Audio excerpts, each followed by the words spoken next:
Então a gente vai começar a aula de hoje, é sobre surdez súbita e fístula labiríntica, que veremos mais adiante, que é uma manifestação, ela se manifesta também como surdez súbita. Meu nome é Lucas, eu sou R2 aqui do Hospital de Base.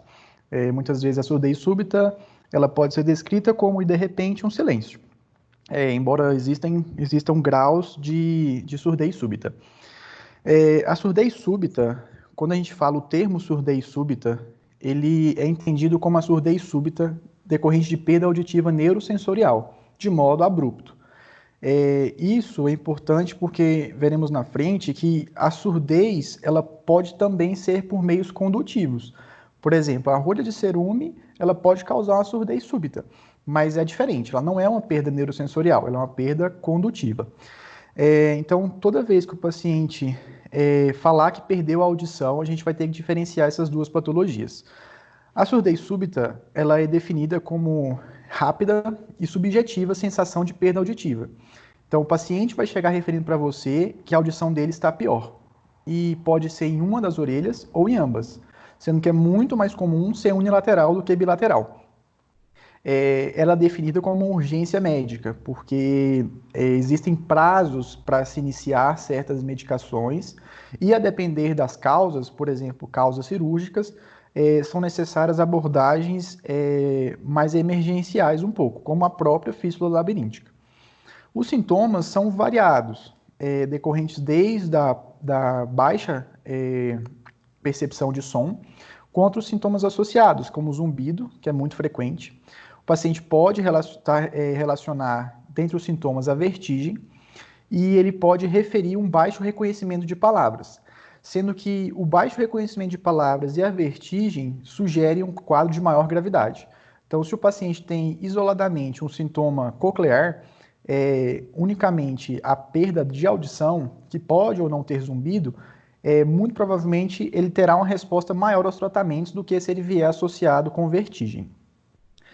A surdez súbita, ela não é qualquer perda. Existem critérios para definir que aquela surdez é uma surdez neurosensorial abrupta. Então, a gente tem que definir o critério como uma queda de 30 decibéis ou mais em 3 frequências consecutivas, não necessariamente as da média tritonal, de 500 mil, 2000. Pode ser só em graves, só em médios, só em agudos. Só que tem que ser no mínimo 3 frequências consecutivas, e essas 3 frequências têm que ter uma queda de 30 decibéis ou mais. E o tempo. Às vezes o paciente pode chegar muito precoce. Na maioria das vezes ele já chega com uma perda abrupta mesmo, que já vai ter uma perda maior que 30 decibéis. Só que essa perda ela pode ser também de modo mais lento, que vai demorar de minutos a dias. E se ela se instalar em até 72 horas, ela também é dita súbita. Então, por isso que é importante perguntar o tempo e a evolução, como é que ele está tendo. Se ele começou há um dia, mas se ele está tendo piora do quadro, porque ele ainda pode ser que não esteja no seu pior momento. Se a gente fizer uma audiometria naquele instante, às vezes ele vai ter uma perda leve, mas amanhã ele pode ter uma perda moderada, porque existe uma evolução também. Classificação. Então, a perda, ela é súbita e ela pode ser condutiva ou neurosensorial. Mas a surdez súbita, ela se refere unicamente à perda neurosensorial. Então, ela é definida como diminuição abrupta da audição, isso é a perda. Ela pode ser condutiva quando é obstrução por cerume, corpos estranhos, ou perfuração da membrana timpânica, às vezes por trauma, ou o paciente que às vezes tem uma serose, tem um fluido na orelha média, ele também vai queixar que a audição dele está pior. Mas essa é uma queixa de perda condutiva. E a perda neurosensorial refere-se à função anormal da cóclea, do nervo auditivo ou de disfunções centrais, de tronco ou córtex. Sendo que 90% das vezes ele é unilateral, sendo raro o acometimento da outra orelha na evolução, e quando ocorre, sugere maior gravidade. Por isso que é importante, na primeira avaliação, ser realizada a otoscopia e o exame com diapasão, porque às vezes na otoscopia não tem nada, mas pode ser que tenha um pouco de líquido na orelha média, que a gente não está conseguindo ver na otoscopia, mas vai sugerir uma perda condutiva. Por isso que, então, de antemão, o que a gente tem que lançar mão é a otoscopia e o exame com diapasão, que a gente vai ver Weber e Rini, para diferenciar se essa surdez é realmente neurosensorial ou se ela é apenas uma perda condutiva. De surdez súbita, um pouco de epidemiologia, é muito controverso. Nos Estados Unidos, o último guideline do ano passado sugere que a incidência de surdez súbita é cerca de 5 a 27 pacientes a cada 100 mil, isso por ano. Já na Alemanha, esse número chega a 160 a cada 100 mil. Eles colocam que muitas vezes nos Estados Unidos isso é subestimado, porque o paciente pode não ter muito acesso ao sistema de saúde. Então, isso dificultaria o próprio diagnóstico mesmo. Então, vai ter mais ou menos 66 mil novos casos por ano, considerando essa incidência dos Estados Unidos, e a maioria das pessoas está na quinta década de vida, principalmente acima de 45 anos. De 32 a 65% desses pacientes podem ter resolução espontânea, o que também sugere, às vezes, o diagnóstico ser subestimado. Apesar que essa porcentagem de até 65% dos pacientes terem resolução espontânea, eles acham que é superestimada. Que existe uma valorização muito grande desse valor. Alguns fatores prognósticos que vão levar em consideração que o paciente vai melhorar são a idade. Quanto mais jovem, maior a probabilidade dele melhorar. Se o paciente tiver vertigem, sugere maior gravidade, então talvez ele não melhore tão bem ou não tenha melhora nenhuma. O grau de perda, quanto maior a perda, mais difícil será recuperar essa audição, então perdas mais leves são mais difíceis do que perdas profundas. A curva audiométrica, o padrão de curva, curvas de padrão descendente ou planas tendem a ter pior repercussão, não tem uma melhora tão boa quanto curvas de padrão ascendente. Eles não sabem explicar muito o porquê, mas isso é visto nos estudos. E o tempo entre o início dos sintomas e o tratamento. Quanto mais precoce iniciar o tratamento, maior a probabilidade de cura. Como sequela, o paciente pode ter uma perda irreversível, que muitas das vezes é acompanhada de zumbido. Os diagnósticos, a gente vai ver que na maior parte deles, eles são idiopáticos. 90% dos casos a gente não vai achar uma causa. Só que o tratado coloca que podem existir causas que a gente tem que fazer o diagnóstico e tem que tratar. Por exemplo, causas circulatórias, causas de infecções virais, bacterianas, tumores, autoimunes, metabólicas, traumáticas, a hidropsia, causas genéticas de síndromes ou não sindrômicas, causas tóxicas, como a gente pode ver em uso de aminoglicosídeos e gentamicina, e as causas neurológicas, só que muitas vezes vão ter outros sintomas focais. Então, assim, de modo geral, eu coloquei aqui as causas que também não são idiopáticas, só que elas são a menor parte, mas não devem ser deixadas de lado. Aí tudo que sugere de bom e de mau prognóstico, que a gente comentou um pouco, bom prognóstico de idade jovem, sexo masculino, perda maior em graves, que vai gerar uma curva ascendente, perda menor que 50 decibéis, um tratamento precoce, quando existe a detecção da onda 5 no pH, e se ele tiver um VEMP normal, o que não vai, isso leva a crer que não existem alterações vestibulares. E sinal de mau prognóstico são as curvas audiométricas descendentes, pior em agudos ou planas, a má discriminação vocal, que podem sugerir, que a gente vai ver daqui a pouco, alterações retrococleares, perdas severas profundas ou paciente que fica totalmente anacúsico, o paciente que tem uma melhora muito lenta, é aquele paciente que provavelmente não vai melhorar por completo ou terá uma melhora muito, muito pequena. Se ele tiver sintomas de vertigem, tontura ou outros sintomas vestibulares, pacientes mais velhos ou extremos de idade, crianças e idosos, e os outros que a gente comentou, vertigem, zumbido intenso e distorção auditiva associada. Mas como é que a gente vai suspeitar, sendo que a maior parte dos pacientes são idiopáticos, que esse paciente que a gente está na mão não é idiopático? O que vai levar a crer que esse paciente tem alguma patologia que eu vou ter que diagnosticar e fazer um tratamento diferente daquele paciente que tem uma perda súbita idiopática? Então, se ele for bilateral, provavelmente ele já não é idiopático, ele deve ter uma causa. Então, esse paciente é aquele paciente que eu tenho que lançar mão de outros propedêuticos para continuar investigando ele, para ver se eu acho algo mais.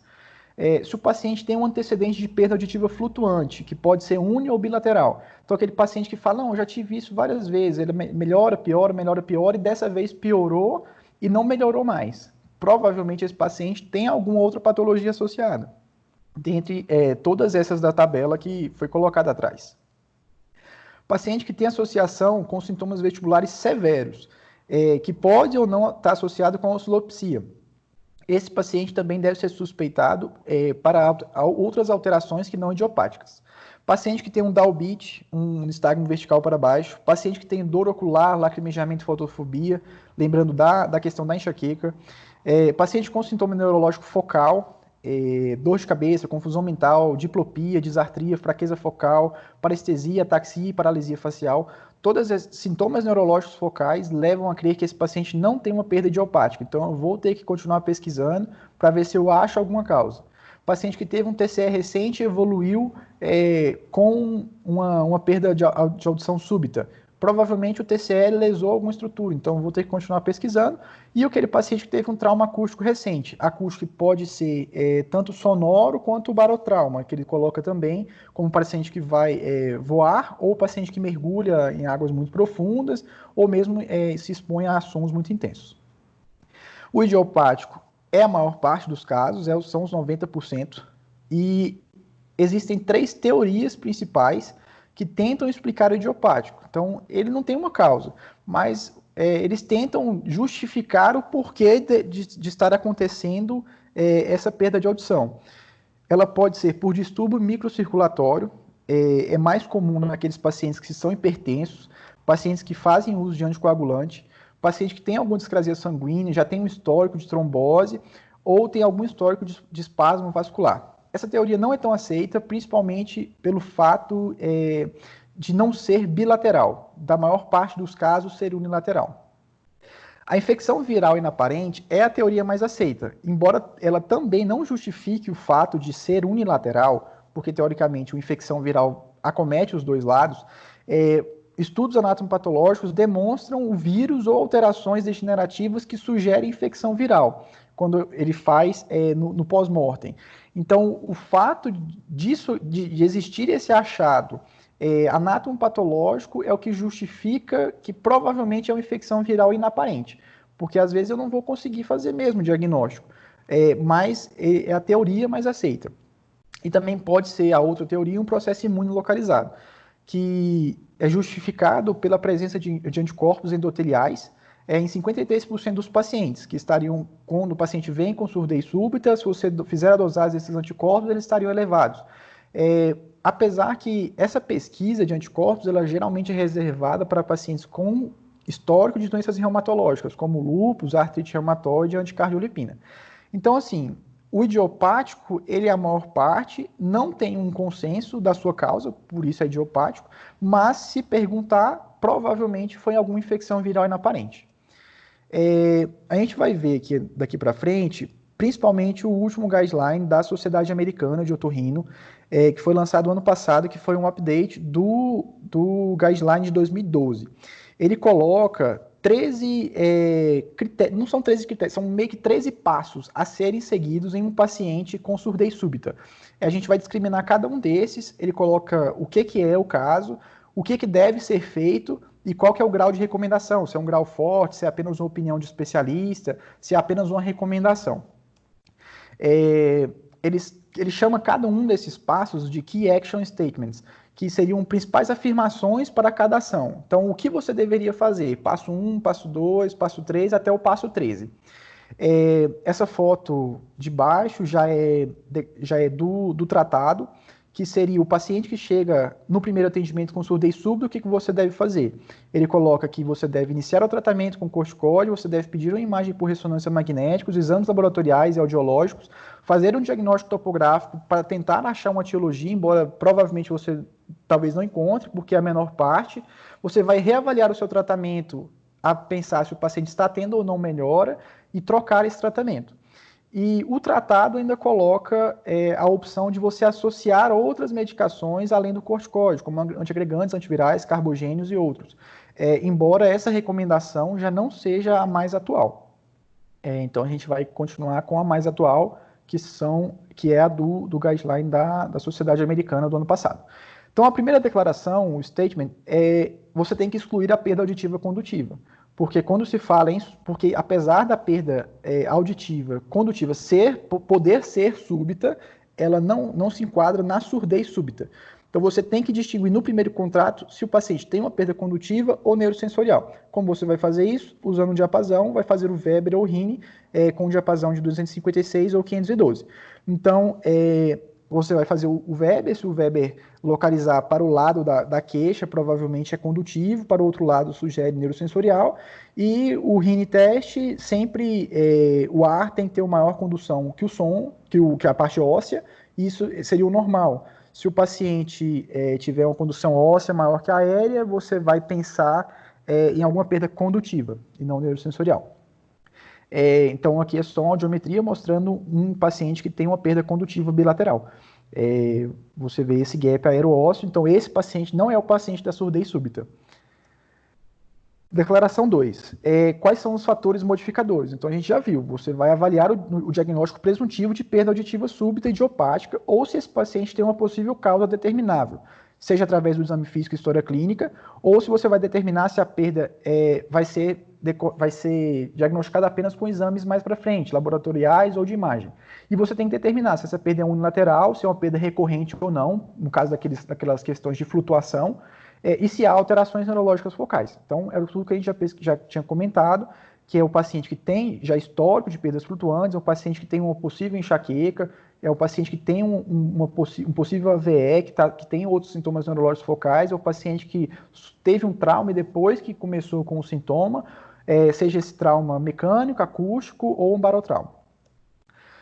O passo 3. O passo 3, a terceira declaração, é quanto a não realizar a tomografia. Eles colocam isso porque lá é de muito fácil acesso, até aqui eu acho também já é de mais fácil acesso, e não traz novos achados. A tomografia não é o exame para ser feito no paciente com surdez súbita, porque além de você trazer um risco de exposição à radiação endovenosa, a radiação e ao contraste endovenoso, ela não tem resolução suficiente para diagnosticar certas alterações, como a gente vai ver a hemorragia dentro da cóclea do sistema vestibular. Só que essa orientação não é geral, ele fala que não é para todo mundo. Eles orientam a não fazer, mas se o paciente tem um sintoma neurológico focal, é claro que você vai fazer. O paciente tem um histórico de trauma, não, então você vai fazer. E o paciente tem uma doença crônica da orelha média, então você vai fazer.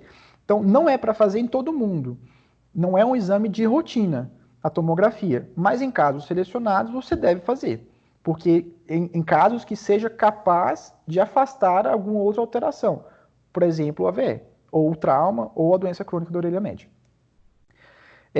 A quarta declaração é realizar a audiometria. Você tem que fazer a confirmação audiométrica da perda auditiva neurosensorial súbita. Então, você deve fazer isso o mais precoce possível. Então, você tem que obter, e se você não tiver no seu serviço, você tem que passar para quem possa fazer um exame de audiometria. O ideal é ser feito no momento, caso você não possa fazer dentro dos 14 dias, dos primeiros 14 dias, desde que o paciente começou com os sintomas. Então, se ele já chegou com você há 3 dias, você só tem mais 11 para fazer o exame. Então, até 14 dias de início, você tem que ter essa audiometria em sua mão, a fim de confirmar o diagnóstico de perda auditiva neurosensorial. Então, ele é mandatória. Preferencialmente, você deve incluir as frequências de 3.000 e 6.000 Hz. Então, vai ser um exame padrão de 250 a 8 kHz, mas tem que incluir 3 e 6. E ele orienta não realizar a imitanciometria, porque pacientes que vão ter uma perda profunda, e você deixar no automático para fazer imitância, ele pode causar lesão por barotrauma da imitância do lado da lesão ou contralateral, porque o reflexo vai ser contralateral também. Então, a classificação que é usada, pelo menos no base, é essa, menor ou igual a 25 normal, 26 a 40 leve, 41 a 55 moderada, 56 a 70 moderadamente severa, 71 a 90 severa e maior ou igual a 91 profunda. Então, fazer a audiometria o mais rápido possível, ela vai te ajudar a excluir até mesmo causas condutivas e vai confirmar para você se existe a perda, porque a gente viu que tem que ser em 3 frequências consecutivas e mais que 30 decibéis, e o grau dessa perda, se ela é leve, moderada ou profunda. A quinta declaração, assim como ele fala não realizar tomografia computadorizada, apenas em casos selecionados, não realizar exames laboratoriais. Eles não devem ser solicitados de rotina. Então, essa declaração é referente a não fazer tudo para todos, assim como a tomografia. Então, ele não traz, o guideline não traz quais exames deveriam ser realizados, ele apenas fala para você realizar caso a caso. Acho que está passando sozinho o slide aqui. Então, por exemplo, se o paciente tem uma alteração reumatológica, seria um paciente que tem lúpus, tem artrite reumatoide, você pesquise fatores reumatológicos. Senão, você não vai fazer isso. Eu acho que provavelmente o que acontecia é que o pessoal fazia tudo para todo mundo, né? Saía pedindo sem critério. Essa tabela de baixo, ela foi tirada do tratado, e já o tratado, então, para a gente seguir no Brasil, ele sugere que em todos os casos você faça esses exames. Hemograma, eletrólise, exame de coagulação e algumas provas de tireoidopatias, em questão de glicemia e o anticorpo anticardiolipina. Se o paciente tiver outra alteração a pensar na suspeita clínica, alguma doença sistêmica, peça o PCR, alguma doença imunomediada da orelha média, complemente com esses outros exames. Se o paciente tiver a suspeita de alguma doença infecciosa ou algum fator de risco para essas doenças infecciosas, peça esses exames laboratoriais. Então, acho que no Brasil, seguir a recomendação do tratado, que pelo menos fazer esses exames laboratoriais nos casos de surdez súbita, e complementar com os demais exames na suspeita clínica. Quanto à declaração 6, sempre pesquise patologias retrococleares. Então, ela é a minoria, mas ela é grave, ela é evolutiva e muitas vezes pode ter tratamento cirúrgico que vai melhorar a audição do paciente. Às vezes não, mas às vezes sim.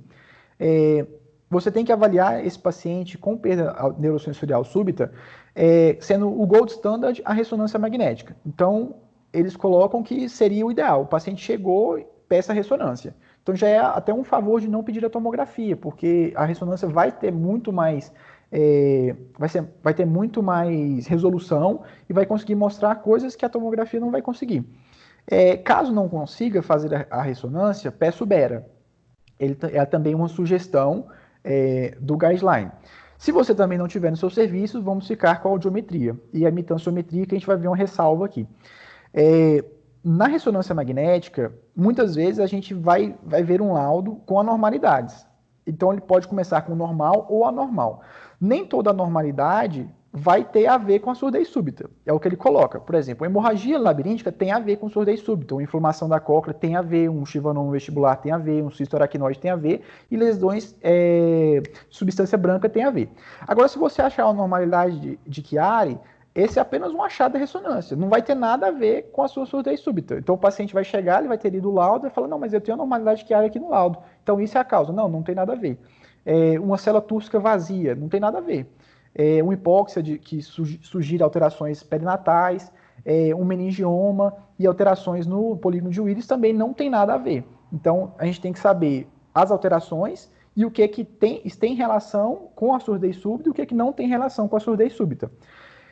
E existem também aqueles artefatos que podem confundir com a surdez súbita, com uma possível causa, né?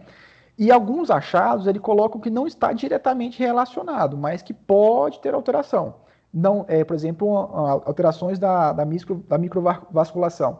Ela está relacionada? Não necessariamente, mas assim, se você não achou mais nada e o paciente tem algum outro exame que sugira uma patologia retrococlear, você pode até ficar com esse diagnóstico.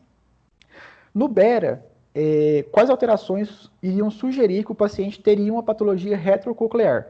Então, seria um prolongamento de onda 5. Ela pode estar ausente ou pode apenas estar alargada. Se ela estiver alargada, provavelmente ele tem uma patologia retrococlear. O problema é que, se o paciente tem uma perda acima de 80 dB, o Bera já não tem sensibilidade suficiente para fazer diagnóstico. Então, é uma ressalva. Você vai ter a audiometria na sua mão. O paciente tem uma perda moderadamente severa ou profunda, você não vai lançar a mão do Bera, porque o Bera não vai conseguir te ajudar. O Bera ele é capaz de detectar, em caso de chivanoma, quando ele está maior que 1 centímetro. Então, uma lesão tumoral acima de 1 centímetro, o Bera já vai ter alteração, que vai ser provavelmente o prolongamento da onda 5. Você vai ter a sua audiometria na mão. Aí, pensando na audiometria, como é que eu vou pensar, como é que eu vou avaliar se esse paciente tem uma alteração que é da cóclea? Então, essa surdez súbita provavelmente vai ser idiopática mesmo, vai ser só uma lesão da cóclea por uma infecção viral inaparente, ou ele vai ter algo a mais retrococlear. Então, você vai pegar a sua audiometria e vai olhar o índice de reconhecimento de fala. é feito a média tritonal e o índice de reconhecimento de fala é feito 30 a 40 dB acima da média tritonal. O paciente que tem um índice de reconhecimento de fala acima de 80% e tem perda de audição, provavelmente a patologia dele é coclear. Se ele tiver um índice de reconhecimento de fala abaixo de 60%, leva a pensar que a patologia dele é retrococlear. Então, isso já sugere a você, por exemplo, será que eu peço a ressonância agora? Olha a sua audiometria. O paciente fez o reconhecimento de fala 40 dB acima da média, tem um reconhecimento de fala abaixo de 60%? Tem. Então, provavelmente é retrococlear. Peça a ressonância. Naqueles casos, você avaliar, o paciente não tem tanta condição, mas a gente sabe que vai ser fundamental para ele. Já olhando a imitanciometria, a recomendação principal é não faça a imitanciometria. Se você for fazer a imitanciometria, não passar de 110 dB. Porque 110 dB eles consideram como sendo o limite para não causar nenhuma lesão. Na imitanciometria, a gente vai olhar a questão do reflexo estapediano. Então, pensando em uma orelha normal, o reflexo estapediano estaria presente 60 dB acima da média tritonal. Se esse reflexo estapediano ocorre antes de 60 decibéis da média tritonal, esse é um paciente dito recrutante. Então, provavelmente a patologia dele é coclear. Então, eu não pediria, por exemplo, a minha ressonância. O paciente não tem condição de fazer, eu não vou forçar ele a fazer isso. Porque o paciente tem um reflexo, às vezes com 40 dB acima só da média tritonal, sendo que ele deveria estar presente com 60. Então, sugere que provavelmente ele é recrutante, a patologia dele é coclear, então eu vou tratar como sendo uma causa coclear e nesse momento eu não vou pesquisar uma causa retrococlear. Então, assim, o BERA e a audiometria com a imitância são alternativas à ressonância. A ressonância continua sendo o padrão ouro. Na impossibilidade de fazer, faça esses outros 2, 3 exames e você vai analisar cada um. A sétima declaração, ele diz em respeito à educação para o paciente. Então, você deve ofertar informações aos pacientes com perda auditiva, neurosensorial súbita, sobre como é a história natural da doença dele, quais são os benefícios e riscos das intervenções que a gente vai propor, quais são as limitações sobre a eficácia dessas intervenções. Vai mostrar para ele todas as opções de tratamento que a gente vai ver a seguir e vai fazer uma tomada de decisão compartilhada. Então, assim, para o americano, eu acho que isso é mais do dia a dia, essa decisão compartilhada por medo muito de processo, né? No Brasil, a gente acaba colocando mais qual que é a opção para o paciente e ele acaba aderindo. A oitava declaração, o oitavo ponto-chave que ele coloca, né, seria fazer os usos dos corticoides. Então, o corticoide é o medicamento de escolha, é o primeiro medicamento a ser usado e o único para o americano, e você deve ofertá-lo dentro de 2 semanas do início dos sintomas. Assim como você tem 2 semanas do início dos sintomas para realizar a audiometria, idealmente você tem 2 semanas para começar o seu tratamento com corticoide. E você não precisa esperar a audiometria para começar. Se o paciente tem a perda subjetiva, você fez uma otoscopia, não tem nenhuma lesão, você faz um Weber e um Rini, tudo sugere que seja neurosensorial, comece o corticoide mesmo antes dele trazer a audiometria para você. Depois ele vai trazer, mas você já vai ter iniciado o tratamento. Por que fazer o corticoide? Aquela declaração de pacientes que têm cura espontânea, eles colocaram como sendo superestimada. E no estudo mais recente que eles fizeram, 61 dos pacientes melhoraram com o uso do corticoide, comparado a 32% do grupo controle. E os outros pacientes não melhoraram. Então, eles acham melhor fazer o corticoide. A medicação usada é a prednisona, na dose de 1 mg quilo dia, não se fazendo a divisão das doses, é feita em dose única, ou você pode usar a metilprednisolona na dose de 48 mg dia. Você, então, não deve dividir as doses e você deve fazer essa dose completa de 7 a 14 dias, sendo que a maioria das pessoas fazem 14 dias. Depois que você fizer os 14 dias, você vai começar a retirar essa droga por igual período. Então, se você fizer 14 dias, retire em 14 dias. Se fizer 7, retire em 7. E você deve fazer o monitoramento com a audiometria, assim que o paciente terminar o seu exame, o seu tratamento. No tratado, ele coloca que o tratamento com corticoide pode ser prolongado por até 2 meses em dose plena. Então, você poderia manter 60 miligramas dia até 60 dias, se o paciente estiver tendo uma melhora lenta, mas que você esteja observando melhora. Então, você pode manter por um período muito mais prolongado. Só que aí, nesses casos, você vai ter que fazer a monitorização, vai ter que avaliar a questão da hipertensão, da hiperglicemia.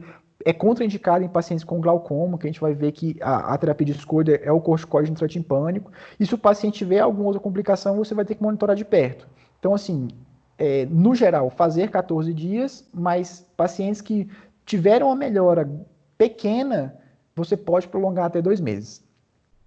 A outra alternativa a ser feita também é o uso do corticoide, só que dessa vez sem ser sistêmico, a gente vai fazer tópico com corticoide intratimpânico.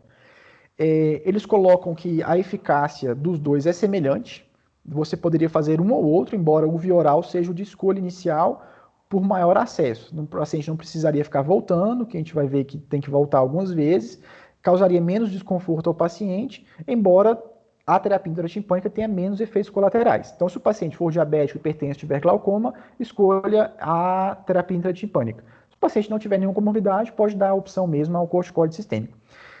O corticoide intratimpânico deveria ser feito também imediatamente no diagnóstico, e ele pode ser usado como terapia de resgate. Aí eu não vou comentar muito aqui, porque a gente vai falar daqui a pouco. A droga de escolha pelo guideline é a dexametasona, de 24 mg por ml ou 10 mg por ml, ou a metilprednisolona, de 40 ou de 30 mg por ml. Você vai fazer uma injeção, vai fazer 2 marcações, a gente vai ver daqui a pouco, na orelha média, e vai injetar mais ou menos 0,4 a 0,8 desse corticoide dentro da orelha média. E você vai fazer 4 dessas infiltrações, dessas injeções com corticoide intratimpânico em um período de 2 semanas. Apesar que no Brasil, às vezes, o pessoal faz 3 em 3 semanas. Então, assim, muda um pouco. O consenso deles é fazer 4 doses em 2 semanas. Após você aplicar o corticoide intratimpânico, o paciente deve permanecer em posição otológica, ou seja, com a orelha virada para cima, por um período de mais ou menos 15 a 30 minutos, e se possível não deglutir, porque senão o corticoide poderia ser drenado pela tuba auditiva. Então o paciente teria que permanecer o mais quieto possível, 15 a 30 minutos, e não deglutir. A nona declaração que o guideline traz é quanto à terapia de oxigênio hiperbárico. Eles colocam, não sei se por ser mais acessível, que a terapia inicial deveria ser feita junto com o corticoide sistêmico. Seria o 9A. Então, se possível, você vai iniciar a terapia de oxigênio hiperbárico ou referir para algum serviço que tenha, dentre também os 14 dias, desde o início dos sintomas. Caso você não tenha acesso ao oxigênio hiperbárico, não tem problema. Você vai deixar ele como uma terapia de resgate. Então, você vai fazer ele como uma outra opção nos pacientes que não responderam ao corticoide sistêmico. Como que ela deve ser feita? Preferencialmente, você vai expor o paciente à terapia hiperbárica acima de 1 atmosfera, com 100% de oxigênio. Idealmente, eles colocam que tem que ser pelo menos 1,5 atmosfera e um máximo de 2. Já seria o suficiente, não causaria algumas complicações. A terapia de resgate, ela pode ser feita até 6 meses do início dos sintomas. Então, o paciente, após 6 meses, já não tem nenhum benefício. É uma perda considerada totalmente irreversível. Algumas complicações são danos à orelha média, ao ouvido em si, aos seios da face, aos pulmões e o envenenamento por oxigênio. Principalmente na questão de produção de radicais livres, porque você vai estar ofertando, em vez de 21%, 100% de O2. O número de sessões deveriam ser de 10 a 20 sessões. Aí você vai depender da melhora ou não desse paciente. Sendo que cada sessão dura 2 horas e ele vai fazer uma sessão por dia. Então, 10 a 20 dias direto de 2 horas.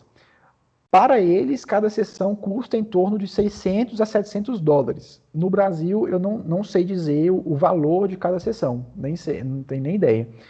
Mas, assim, provavelmente vai ser um custo muito elevado também, né? Essa foto aqui, eu peguei até na internet, do hospital do HFA, que é o local, acho que aqui em Brasília deve ser um dos poucos que tem disponível a terapia hiperbárica. Então seria um local, às vezes, da gente referenciar o pessoal. Se não está tendo melhora, como outra opção, a gente referencia para lá, não sei. A 10ª declaração dele é quanto ao corticoide intratimpânico. Então, se você escolheu de início o corticoide sistêmico, não tem problema. Vamos ficar na mão duas terapias de resgate, que seria o corticoide intratimpânico e a própria terapia hiperbárica. O corticoide intratimpânico, se você for fazer ele como terapia de resgate, você deve fazer daquela forma, injetando 0,4 a 0,8 ml de dexa ou de metilprednisolona, naqueles pacientes que têm uma resposta incompleta em 2 a 6 semanas após o início do tratamento. Ou seja, após o início dos sintomas, desculpa. O paciente completou a fase de dose plena, que vai ser os 14 dias. Não teve melhora, você já pode, enquanto faz o desmame do corticoide oral, começar o corticoide intratimpânico, não tem problema. Mas também pode alargar esse período. Às vezes você vai fazer um pouco mais de corticoide sistêmico, vai tentar ter um período mais prolongado, você tem até 2 a 6 semanas para fazer o corticoide intratimpânico pensando em uma terapia de resgate. Como você vai fazer isso? O paciente vai estar em posição autológica, vai ter que ser visão sob microscópio. O tratado cita 2 sugestões que você pode fazer para anestesia. Primeiro, você vai encher o conduto com lidocaína tópica e esperar alguns minutos. Vai fazer aspiração desse líquido e depois vai fazer a aplicação do corticoide. Ou ele sugere você pegar uma bolinha de algodão com fenol e no ponto que você for fazer a meningotomia, você coloca, espera ficar branquinho e aquela área vai estar anestesiada. A sugestão é 4 sessões em 2 semanas e evitar deglutir e manter em posição por 30 minutos. Ela é feita, você tem que fazer 2 furos, um furo anterior, o azinho, e um furo posterior. Por quê? Porque tem que sair o ar que está na orelha média. Então você faz primeiro o furo anterior e depois você vai fazer o furo posterior. Pode usar um gelco, ele coloca calibre 22, tem que ser fino, e faz a inserção do corticoide intratimpânico, porque aí o ar vai saindo pelo primeiro furo que você fez, você consegue encher toda a orelha média. A 11ª declaração do guideline seria quanto às outras terapias farmacológicas. Eles falam que deve ser evitada. Então, na rotina, não faça outra terapia além do corticoide ou da terapia hiperbárica. Isso inclui antivirais, inclui trombolíticos, inclui vasodilatadores, substâncias vasoativas. No tratado, ele cita todas essas substâncias. Ele coloca o aciclovir como opção, coloca o fanciclovir, o ginkgo biloba, o AS, a pentoxifilina, o piracetam e o carbogênio. Só que o próprio tratado cita, mas não coloca como primeira opção. Seria naquele paciente que tem algo sugestivo, de às vezes uma infecção por herpes, aquele paciente que tem já alguma lesão vascular, que você poderia fazer um vasodilatador ou um trombolítico, mas nunca a primeira opção. Então, no guideline americano, não faça. No tratado, faça com ressalvas. Mais ou menos isso. A 12ª declaração seria quanto à avaliação dos resultados. Então, o que é o paciente, o que é a resposta para a gente? O paciente melhorou ou não melhorou? Então, no follow-up, você vai acompanhar com audiometria. Se você estiver fazendo o corticoide sistêmico, você vai fazer uma audiometria o mais precoce possível, já pode ou não ter iniciado o corticoide, de preferência ter iniciado, e vai fazer uma audiometria ao final da terapia plena, dos 60 miligramas. Se você estiver fazendo o corticoide intratimpânico, sempre antes de cada sessão, você deve fazer uma audiometria para avaliar a resposta desse paciente. E o que é a resposta? A resposta variou muito com o passar dos anos. Então, de baixo para cima, ele coloca que em 99 só era considerado o paciente curado, o paciente que melhorou, aquele paciente que voltava completamente aos limites normais de audição. Então, o paciente não tem perda nenhuma. Ele consegue escutar com menos de 25 decibéis. Esse é o paciente que melhorou. Com o passar dos anos, isso foi se tornando um pouco mais tolerável. Aí passou a ser, não precisa melhorar tudo. Se o paciente tiver 50% de melhora no reconhecimento de fala e na média tritonal, ele já está bom, ele já considera-se que está curado. Isso em comparação à outra orelha, caso você saiba que a outra orelha não tenha doença. Se você não sabe que a outra orelha não tem doença, não tem como usar esse critério. Mais para frente, eles trocaram. Não, o paciente que tem uma melhora de 10 a 30 decibéis na média tritonal e tem uma melhora de 10 a 20% no reconhecimento de fala, esse paciente está curado para a gente. Esse paciente teve resposta à minha terapêutica para surdez súbita. E essa comparação ela é feita com a própria orelha antes do tratamento. Então, você não precisa saber se a outra orelha era ou não doente. Então, ele vai colocar esses dois critérios. E por último, vem sendo mais tolerável ainda. Se o paciente melhora de 10 a 30, pelo menos, apenas na média tritonal, mesmo que ele não tenha melhora no índice de reconhecimento de fala, ele já considera-se que teve, que a terapêutica foi bem sucedida, que a terapêutica com o corticoide ou com a terapia hiperbárica teve sucesso. E por fim, só complementando, então você vai usar a orelha contralateral como parâmetro apenas se você tiver conhecimento previamente de como era essa orelha. Então é aquele paciente que você já acompanha por algum outro motivo, senão é difícil saber.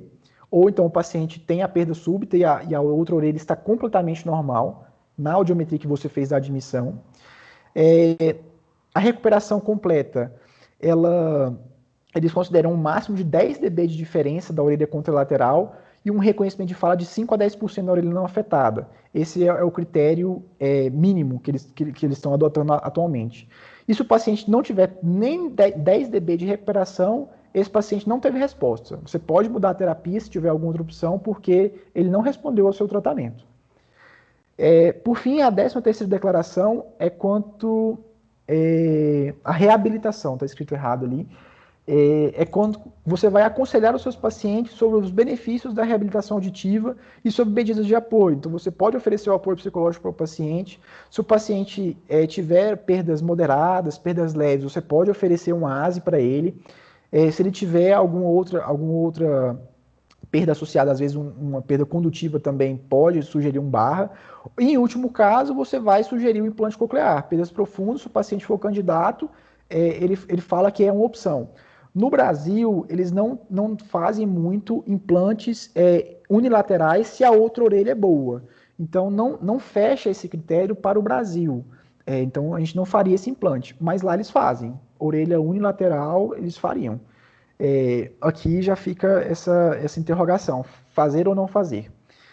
Ele traz também agora um fluxograma de atendimento, que é basicamente esses 13 passos que a gente passou. Então, o paciente chegou, é um paciente que tem uma perda auditiva súbita. Você vai excluir a perda condutiva. Se o paciente tem perda condutiva, ele sai do guideline. Não é aqui que você vai tratar ele. O paciente ele não é perda condutiva, é perda neurosensorial. O paciente tem algum fator que sugira ele não ser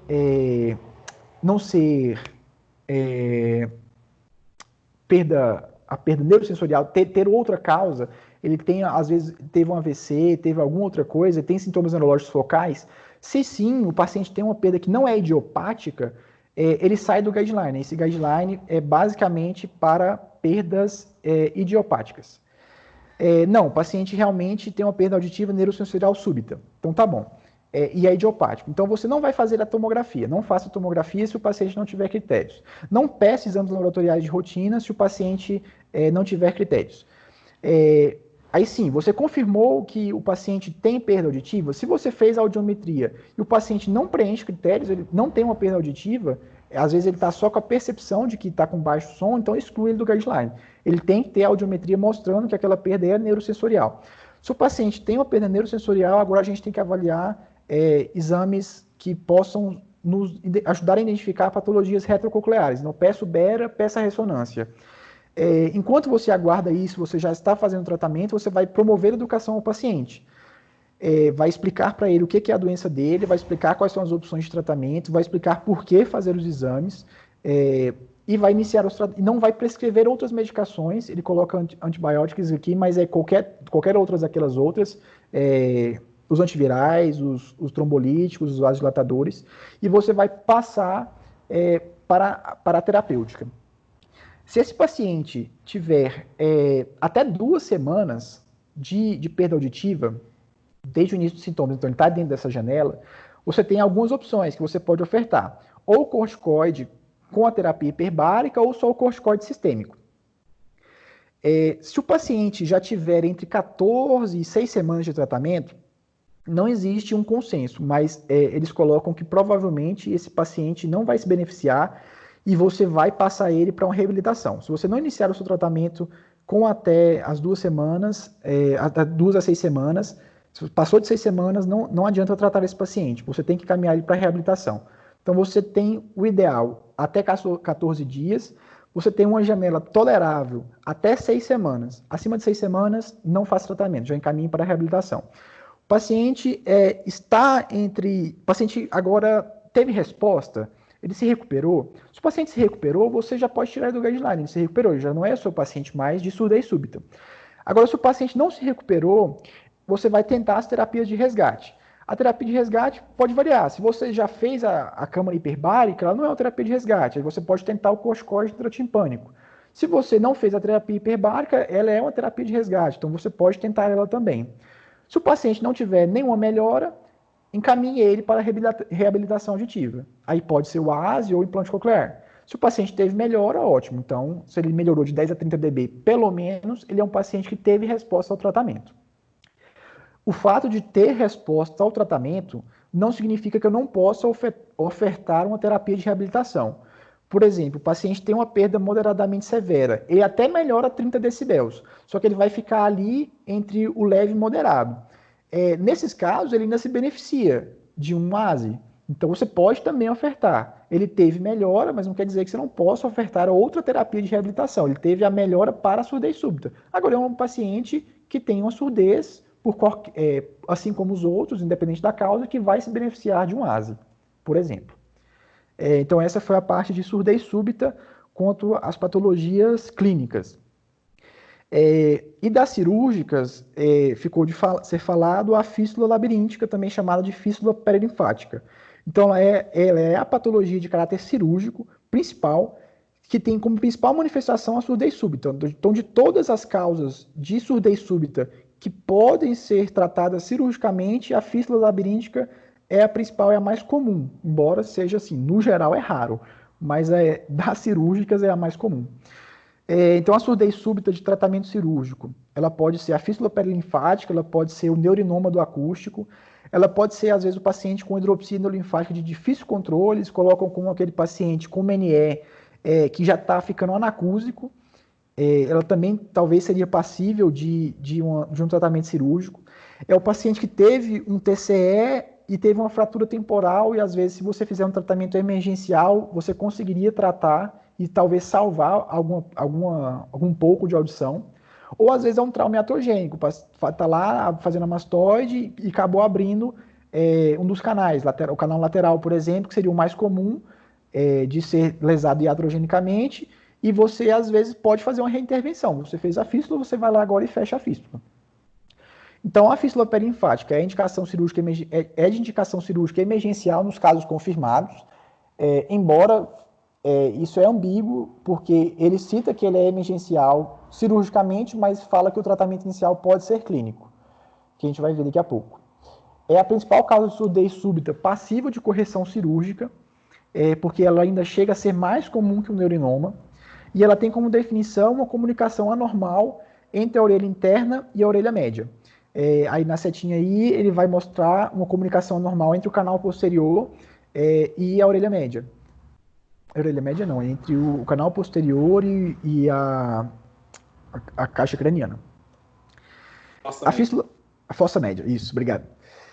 A fístula perilinfática, então ela é mais comum onde? Na janela oval, principalmente na platina ou no ligamento anular, na janela redonda, por perfuração da própria membrana, no canal semicircular lateral, como lesão iatrogênica ou como uma complicação de um colesteatoma, ela pode também surgir em um aumento súbito da pressão intracraniana. Aí, nesses casos, é aquele paciente que vai falar para você que ele teve uma perda de audição e que foi de modo explosivo. É como se ele ouvisse um grande barulho e depois ele parou de escutar. Aí pode pensar que ele teve um aumento súbito da pressão intracraniana por algum motivo e isso causou uma fístula. Um paciente que teve um TCE ou um trauma iatrogênico e ficou com a fístula. O barotrauma pode ser tanto no mergulho, no voo, e até mesmo ele sido em manobras de valsalva, ou espontânea, que ele coloca espontânea, não tem explicação, e não se sabe por quê, e na maioria das vezes você vai fazer tratamento clínico, não vai ser de abordagem cirúrgica. O quadro clínico, a tríade principal da fístula seria surdez, zumbido e vertigem. O paciente vai chegar referindo a sensação de estalo, e você pode pesquisar 3 sinais principais, 3 fenômenos. O fenômeno de Túlio, o teste de Herembert e o teste da fístula, que é bem parecido com o de Herembert. Então, o fenômeno de Túlio seria você expor o paciente a 100 decibéis de som, e ele vai ser positivo se o paciente queixar tontura e ou vertigem. Se isso aparecer, provavelmente esse paciente tem uma fístula perilinfática, e esse achado é altamente específico. Eles colocam que o fenômeno de Túlio, o teste de fístula, é praticamente patognomônico. O teste de Herembert, ele é quando o paciente tem nistagmo e vertigem induzido por pressão positiva na orelha afetada. Então, o paciente faria mais ou menos um imitâncio e ele vai apresentar um nistagmo ou vertigem. Você poderia fazer também com um otoscópio pneumático, seria uma opção. O teste de fístula é o paciente que tem nistagmo para o lado lesionado, após você comprimir o meato acústico externo. Então, você vai fazer uma pressão com tragos ou também com otoscópio pneumático e o paciente vai ter um nistagmo para esse lado. E quando você descomprime, o nistagmo inverte. O nistagmo vai ser para o lado contralateral. Este seria o teste de fístula e se você tiver esse achado, esse paciente tem uma fístula. É patognomônico da doença. A dosagem de beta-2 transferrina já é um pouco mais, ele coloca assim, é uma opção, mas não é tão passível de ser feita. Você teria que coletar o líquido da orelha média. Isso poderia ser feito através de uma meningotomia ou na sua tipomastodectomia exploradora. Se você for abrir para explorar e tiver líquido lá, você pode fazer a dosagem de beta-2 transferrina, porque essa molécula é achada unicamente no líquor ou na endolinfa. Num dos dois. Na perilinfa, desculpa. Na perilinfa ou no líquor. Então, se você encontrar essa substância, você pode procurar que vai ter alguma fístula ali. Porque não vai ter outro lugar dela estar vindo. E o diagnóstico, no geral, ele é feito por suspeita clínica e é um diagnóstico de exclusão. Você não sabe mais, o paciente não fecha algum critério de outra doença, o Paparella falou que você pode falar que ele é uma fístula e provavelmente foi uma fístula espontânea. De condutas, na maioria das vezes, maioria não, né? Ele é conservador na maioria das vezes, porque 40% tem fechamento espontâneo. Se tem fechamento espontâneo, então você não precisa abordar. Então o que você tem que fazer? Manter a cabeceira elevada, porque se a causa foi um aumento abrupto da pressão intracraniana, isso talvez diminuiria e poderia essa fístula fechar espontaneamente. E evitar que o paciente faça valsalva. Então ele não pode tossir, não pode forçar na hora da evacuação e não pode espirrar sempre com a boca aberta, não fazer pressão, evitar o máximo dessas coisas. A hospitalização seria por no mínimo 5 dias, porque nas primeiras 24 horas ele teria que ter um repouso absoluto e ao passar desses 5 dias ele iria progredindo na sua movimentação. A audiometria, ela idealmente seria feita diária. Caso esteja tendo uma piora, se você fez a da admissão, no outro dia teve uma piora do seu padrão audiométrico, é indicação de cirurgia, embora interrogado, porque se está havendo uma piora, provavelmente essa fístula ainda está aberta e você talvez acharia ela durante a cirurgia. Durante a cirurgia, se você for fazer, procure bolhas submucosas. O fato de haver bolhas sugere que ali está a sua fístula. E você vai procurar nos principais locais. Então, seriam canal lateral, platina do estribo e janela redonda. Você vai avaliar principalmente esses 3 e se achar a fístula vai depender de cada caso. Caso esteja na janela oval, você pode fazer a estapedectomia e fazer o selamento daquela janela. e depois o paciente necessariamente precisaria de uma prótese óssea ancorada para voltar à questão da audição dele. Se a lesão estiver na janela redonda, como você suspeitaria? Você vai na janela redonda e faz aspiração e fica observando no microscópio. Se aquela região encher novamente, provavelmente ele tem uma fístula, porque às vezes é uma microperfuração que não dá para ver durante a cirurgia, mas o fato de ter drenado mais secreção, mais perilinfa para ali, sugere que lá existe um espaço, então você vai colocar ali gordura, que ele fala que pode ser ancorado com gelfuan, que precisa ou não ser embebido com antibióticos. Eles sugerem que seja embebido com antibiótico. E você vai avaliar o canal lateral, por ser também um local muito comum. Aí aquela foto ali é de um anátomo patológico de um paciente que tem uma fístula. Aí ele mostra que a lesão é muito pequena e às vezes você não vai conseguir ver isso durante a cirurgia. Mas realmente esse paciente tinha uma fístula. Então por isso que você às vezes vai fazer conservador, se não tiver melhora vai explorar, vai procurar esses 3 principais locais e vai tentar fazer uma abordagem ali meio heróica. Como seria o pós-operatório? Então, o paciente teria um repouso absoluto nas primeiras 24 horas, não pode fazer nada que aumente a sua pressão, então prescreva laxativos, prescreva antitussígenos e fica interrogado o uso não do Diamox. O prognóstico ele é bom, no geral, das fístulas, porque você vai conseguir prevenir perdas maiores, em alguns casos recupera totalmente a audição, e pelo menos, se você não conseguir recuperar a audição, ele fala que na maioria das vezes você consegue estabilizar os sintomas vestibulares. Então o paciente não vai ter mais vertigem e talvez até melhora do seu zumbido. Então ele não vai melhorar da audição, mas pelo menos não vai ficar com tontura e nem zumbido. Então essa foi a parte da fístula labiríntica. Agora aqui acho que vai ser bem rapidinho, que é do artigo. Esse artigo foi publicado em março de 2020, foi bem recente agora mesmo, e ele avalia o que já vem sido falado mesmo, que é a questão da comparação. Eu começo com um corticoide sistêmico via oral, ou eu já faço direto um corticoide transtimpânico, esses pacientes que têm surdez súbita neurosensorial idiopática, que é a maior parte. Então esse vai ser o objetivo do trabalho. Ele foi uma revisão sistemática, foram elegidos 7 estudos, que avaliaram em um total de 710 pacientes, sendo que 325 fizeram unicamente terapia oral, 235 fizeram unicamente terapia intratimpânica e 150 fizeram os dois ao mesmo tempo. Os critérios de inclusão desses 7 estudos, dentre os vários selecionados, foi que todos eles eram randomizados, todos eles firmaram que os pacientes não tinham outra causa, eram realmente idiopáticos, nenhum deles usou terapia coadjuvante, não usaram câmara hiperbárica, ciclovir, fanciclovir, nenhum vasodilatador, nada, e eles respeitavam o critério de 30 decibéis em 72 horas, porque alguns trabalhos de outros países consideram que a perda ela já é súbita se tiver 20 dB. Aí eles tiveram que excluir, porque para eles, perda súbita é de no mínimo 30. Todos eles iniciaram o tratamento oral ou intratimpânico ou em conjunto entre 3 a 10 dias de início dos sintomas, então estava dentro da janela principal. E todos eles tiveram um follow-up de pelo menos 17 dias após a terapêutica e alguns até 3 meses.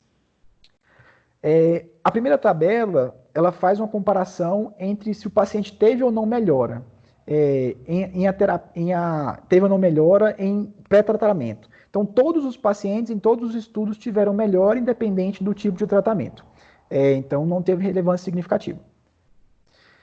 Na segunda comparação, ele vem trazendo o que já foi falado, que você fazer unicamente o corticoide intratimpânico ou unicamente o corticoide sistêmico como primeira opção não difere.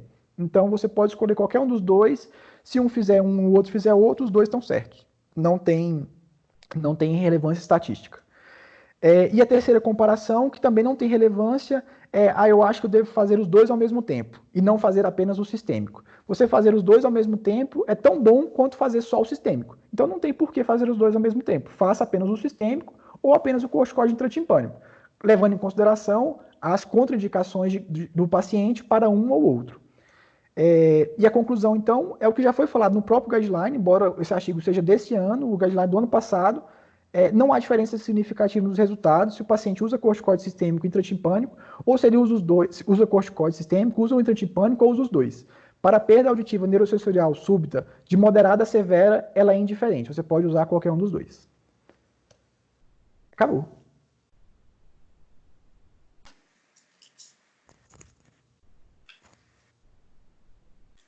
Aula digna de congresso, hein, Lucas? Só que não. Muito bem.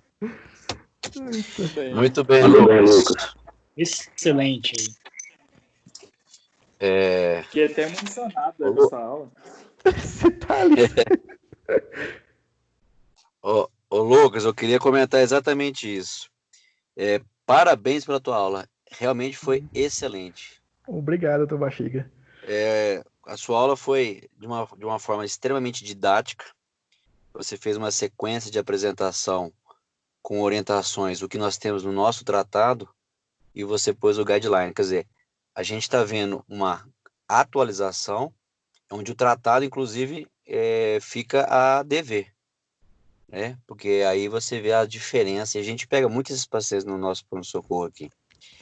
E a forma de apresentação, você se prende na tua aula. Então, assim, não sei se o pessoal teve a mesma impressão, mas é uma aula realmente digna de congresso. Excelente a tua aula, tá?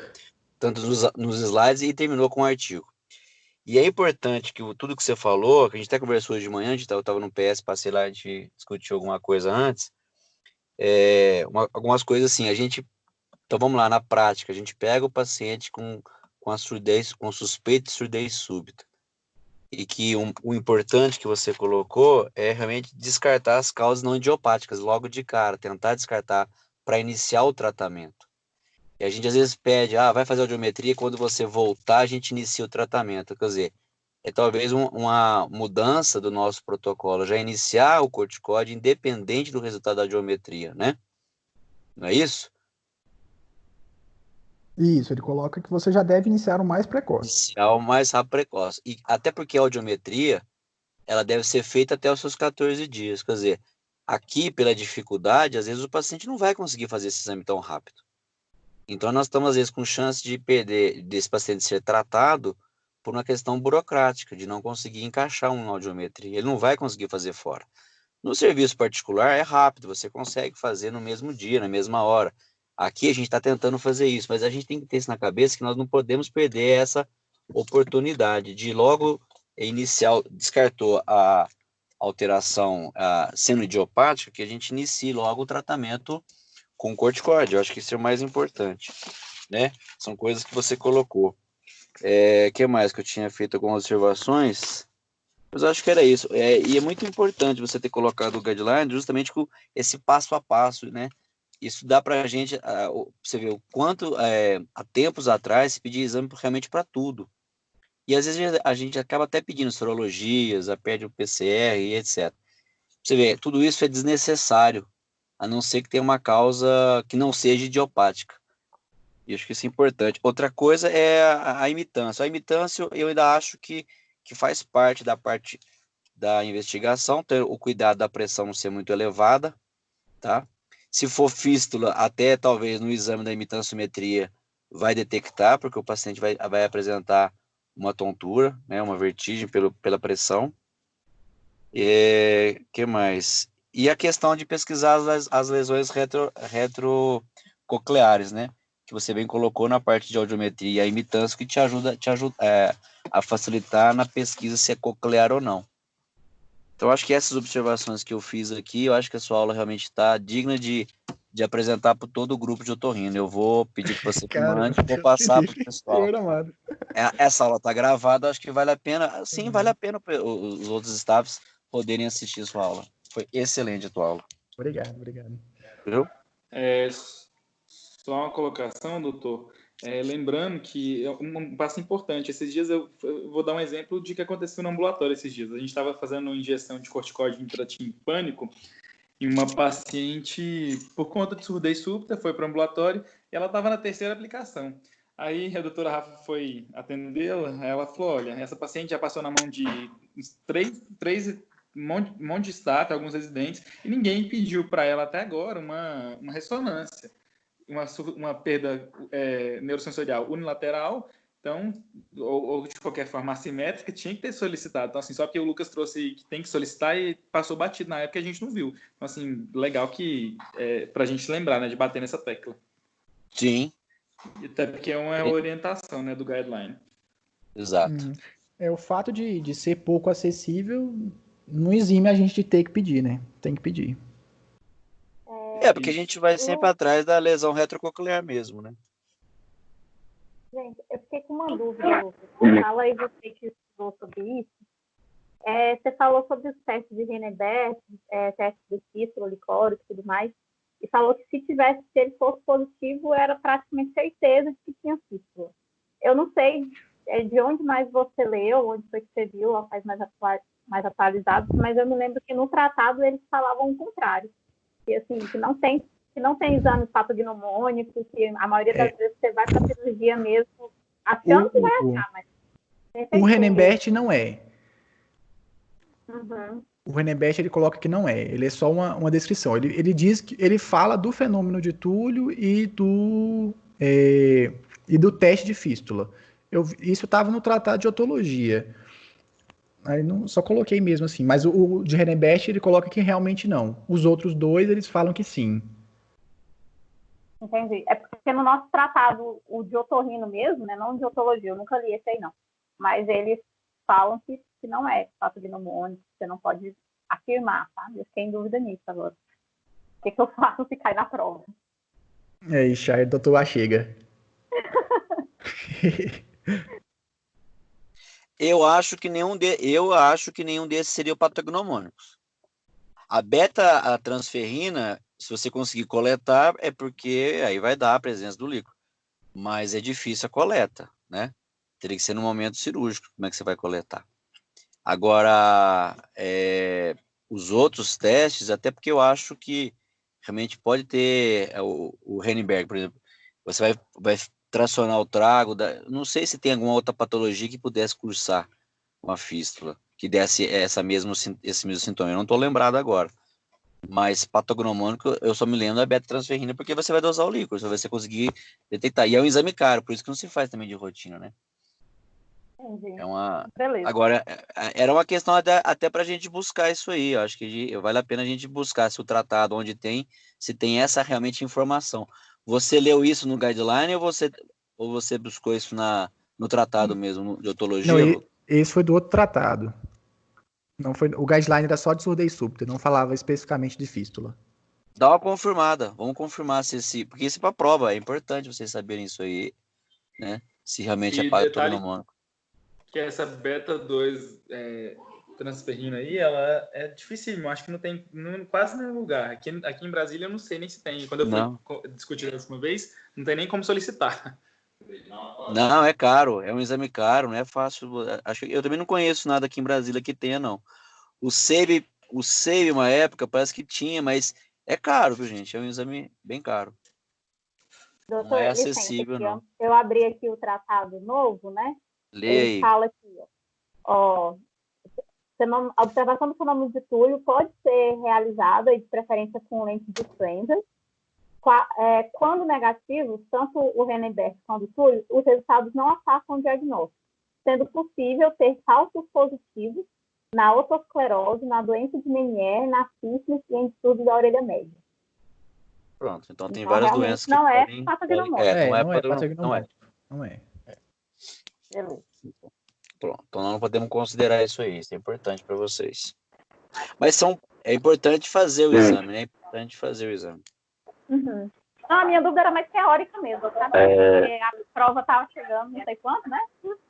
Aí eu fiquei comigo. Diga, Léo.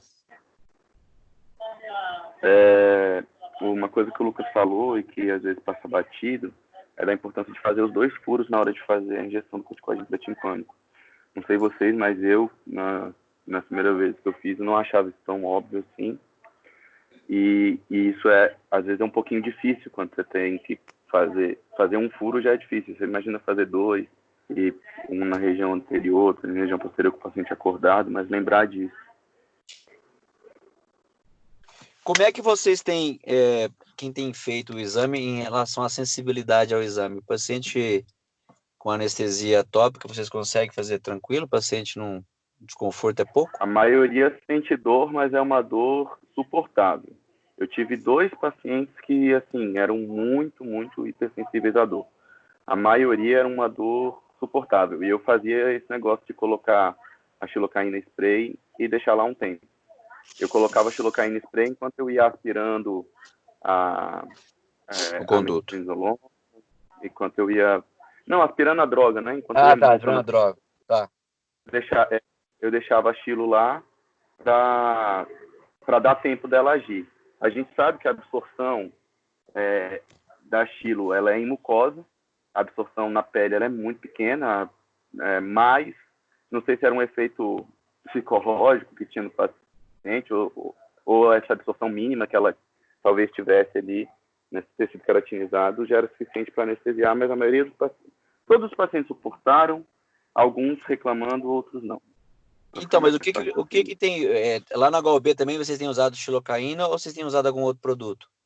A gente Alguma usa outra forma? Tem xilocaína. algum protocolo? Não, a gente usa Lá na xilocaína HUB, também. xilocaína eu estava lá. É tudo xilocaína vocês estão usando, então, spray? Todo mundo está usando Sim. isso?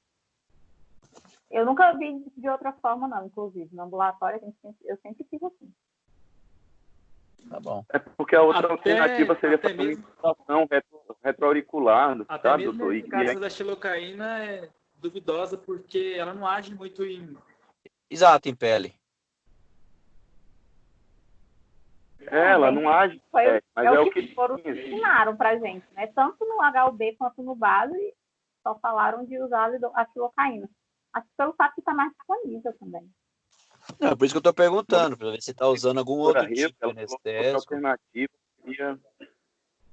Desculpa, doutor, cortei o senhor. Não, pode falar. Então, uma vez conversando com a doutora Helga, ela falou que a outra alternativa seria fazer uma injeção retroauricular, fazer como se fosse um bloqueio mesmo. Mas que depois ia ter que infiltrar o conduto, ia ter que fazer igual faz na tímpano, e que isso não é factível. Você não está num ambiente esterilizado e tudo mais, e que... E às vezes vai doer mais do que de fazer o próprio procedimento, né? Aí ele diz, quando o paciente não tolerar, porque ele mexe, porque está ansioso, centro cirúrgico. Entendi. Não, então é ótimo. Então, vocês estão fazendo o mesmo padrão em todos os serviços, assim, né? Quer dizer, já está habituado a fazer. Eu acredito que como é um procedimento rápido também, não é nada muito extenso o tempo, né? A habilidade vai ajudar a ser de ter menos transtorno, menos conforto para o paciente. Essa questão do tempo a gente tem que lembrar de uma coisa. Fazer a injeção, depois que você já está com a mão treinada, com o microscópio treinado, é até rápido. Mas o paciente ele tem que ficar na posição. Ali aquela meia hora na posição. Então, não dá para você considerar fazer vários procedimentos numa manhã, num turno, porque ela ocupa a sala de procedimento por um tempo prolongado, mesmo que o procedimento em si seja rápido. Uhum. Não, eu quis a rapidez realmente de execução, mas o tempo do paciente de espera, realmente, de recuperação é importantíssimo isso aí. Tá bom, tá ótimo. Mais alguma pergunta, pessoal? Só um comentário, doutor, sobre... Porque, assim, uma diferença que o senhor estava falando da comparação entre os dois serviços é que no nosso a gente faz uma vez por semana. O doutor Faiez, ele indica a cada 72 horas, às vezes, ele pede para repetir a aplicação. Às vezes ele faz 2 na mesma semana, diferindo aí 3 dias uma da outra. E pelo guideline, pode fazer até 2 por semana. Parece pode, eu acho que o doutor Faiez segue esse guideline, viu? Ele segue esse guideline. Tanto é que toda vez que ele vai dar aula pra gente sobre isso, ele fala desses passos, lembra? Verdade. Então ele segue o guideline americano, por isso que ele faz 2 vezes na semana. Pois é, muito bom. Acho que isso ajuda a gente a ter uma visão do tratamento, né? Você vê, o corticoide oral nunca está descartado, é uma das primeiras opções, que é rápido de fazer, a não ser que o paciente tenha alguma contraindicação, faz o entra de pânico. E aí a gente ainda pode fazer até 2 vezes por semana, num período de até 3 a 4 semanas, meses seguidas, Lucas. Pode fazer o entra de pânico, né? O guideline coloca 2 aplicações por semana, né? 4 em 2 semanas. Você vê, eles fazem uma dose maior do que a gente faz aqui, né, no base. Por isso que era importante a gente discutir isso aí, vale a pena, né, a gente voltar a discutir isso aí para criar um protocolo, uma sistematização de tratamento. E a gente pega muito paciente aqui, né, acaba chegando por aqui.